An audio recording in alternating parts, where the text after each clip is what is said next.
लाहौर में ई चालान सिस्टम के नफाज के बाद जहां ट्रैफिक कवानीन पर अमल दरामद सख्त हुआ है, वहीं हेलमेट की कीमतों में अचानक इजाफे ने गरीब और मतवसत तबके को शदीद मुश्किलात से दोचार कर दिया है। एक तरफ जुर्मानों का खौफ तो दूसरी जानिब महंगा हेलमेट शहरियों के लिए नया बहरान बन गया है।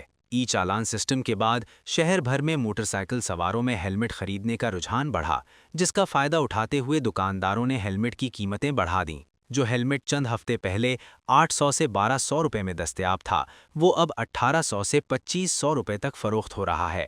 कम आमदनी वाले शहरी जो रोज़ाना मजदूरी या छोटी नौकरियों पर इन्हिसार करते हैं, का कहना है कि वो या तो जुर्माना भरें या महंगा हेलमेट खरीदें। दोनों उनके लिए मुमकिन नहीं। हुकूमत ने ई चालान तो लगा दिया, मगर ये नहीं सोचा कि हेलमेट कहाँ से खरीदें। कीमतें आसमान से बातें कर रही हैं। चलान जो है 5000 से 2000 से लेके 5000 रुपये तक गवर्नमेंट ने चलान कर दिया है। और गरीब आदमी क्या करे, हेलमेट खरीदे, चलान भरे और अपना बच्चों का पेट पाले, क्या करे। गवर्नमेंट चलान ज़्यादा कर देते तो उससे की गरीब बंदा की करेगा। इस तो ये कि ਜਿਹੜਾ हेलमेट 300 का ही वो 1400 का 1500 का होए है। इस तो उत्ते बंदा की करे, मजदूरी करने वाला, मोटरसाइकिल चलाने वाला, बैग चलाने वाला की